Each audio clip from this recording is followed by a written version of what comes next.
Today I'd like to talk about portables. Probably over the last 20-25 years, common comment to me is all the portables have fiberglass bodies and have a clear dome like this on top, and they all look the same. Well, today I'm telling you 100% that they aren't all the same. In relation to the fiberglass body, the comment "you get what you pay for" is very much the case. We have a certain thickness in our bodies. Now, when you're looking at your purchase of your portable, do yourself a favour, run it under load with with your two back motors running. Just take a note of the fiberglass body. If there's movement in and out, well, that's obviously in the wall and the thickness of the fiberglass. That's been subsidised for, obviously built for a cheaper price, because you've got to have a certain thickness. It won't happen in the first couple of years, but as years go on, when they contract in and out under vacuum, it causes crazing and cracking in the fiberglass. So once again, you do get what you pay for. So we haven't compromised on the thickness or the quality of the fiberglass. A few of the unique features: your switches up here are mounted up higher, purely because when people have to bend down, what happens with a lot of multiple operators, I've seen it, they'll kick the switch to activate it and break the switch. So ours are mounted up here. In the event of a switch going and it needs replacement, very simple, just to pop one of these out and match it up with the clips, just to clip on. You'll just follow the wire pattern, so they're easy to replace. And with the lid itself, that's all full stainless to cover it. The machine at the front, going through the features, this is facing the external waste hose here.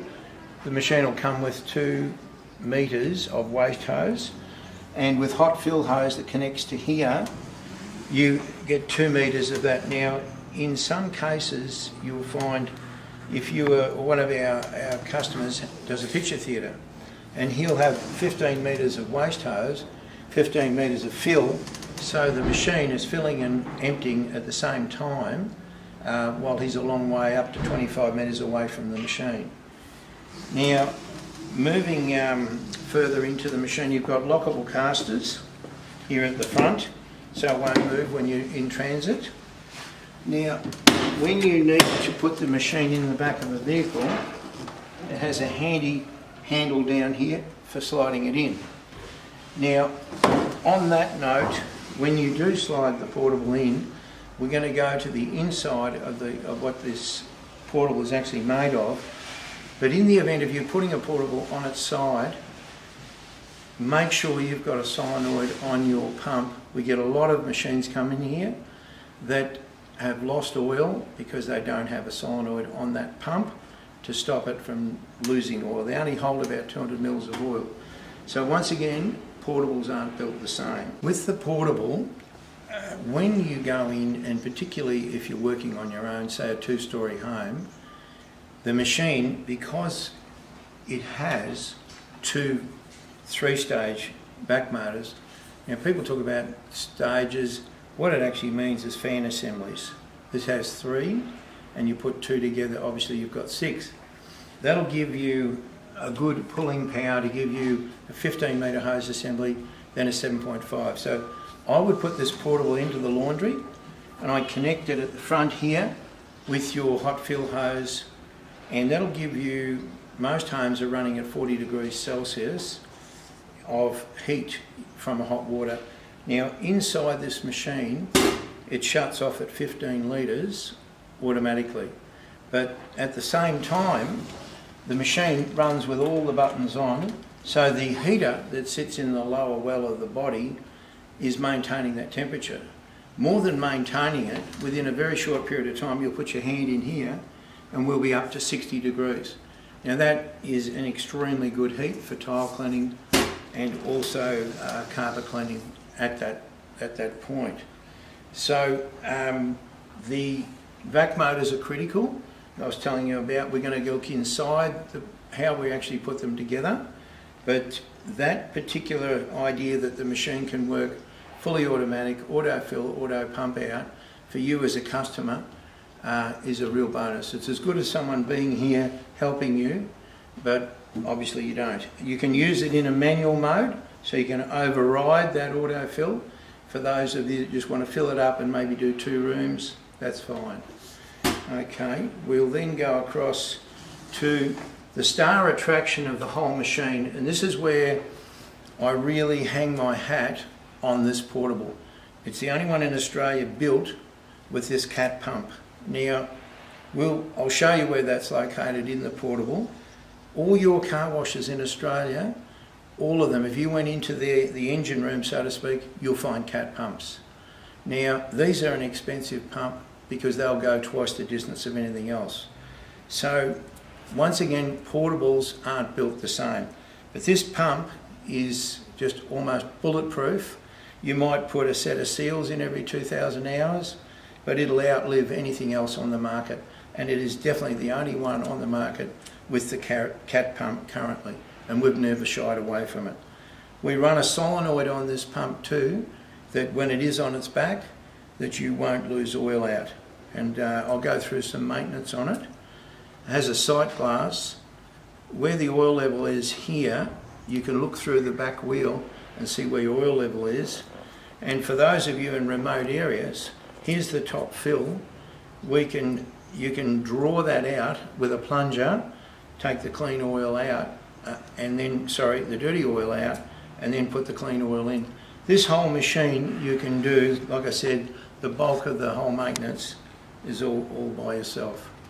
Alright, we'll go further across into the inside of the portable. I know I'm talking a lot about vac motors, but vac motors, if you keep them in good condition, you'll get 800 hours out of a vac motor. So one of the secrets too is to prolonging the life of them. We mount them, this is a threaded rod that when we come in later with the camera, the vac motor sits on 3 threaded rods and it's screwed down to the housing with nuts.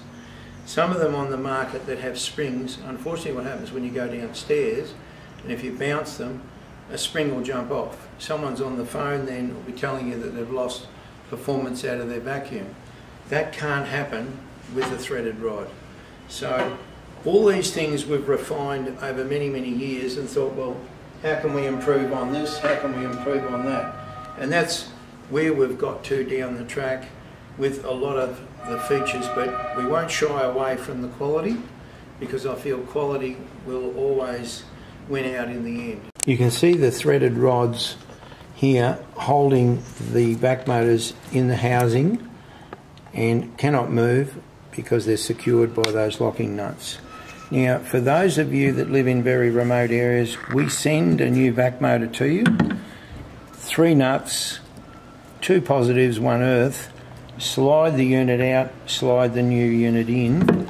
So, like I said, a lot of the service work you can do yourself, particularly for those that live in very remote areas. The drive motor, coupled up to the cat pump, comes from a company that supply this drive motor in applications where it's cutting concrete and tiles. So very rugged, heavy duty drive motor. Okay, we'll have a look at this unit that's in an upright position to show you the Grundfos fully submersible waste pump.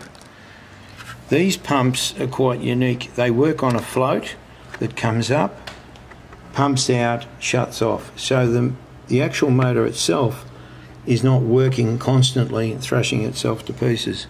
And we supply enough cable in here for you to actually take that unit out. So for servicing, that can actually come out. And this is quite basic, but that is your ball valve shut-off. So in the event, say you might be working, you forgot to turn your waste pump on, that's your safety ball valve that will shut off. Just purely and simply like that to protect your vac motors. Just in summary today, I'm just hoping that purely by seeing the features, the way we've built the unit is a clear indication there is a price difference and there's certainly a build difference in the way these portables are made. but I've always hung my hat on the quality. I always feel quality will win out every time. We can build portables to compete into the market, but my attitude is if you know you can build something better, why not? And if you're in a remote area, I wouldn't appreciate the breakdowns that can come with an inferior build. So in summary, clearly portables are not the same. Thank you.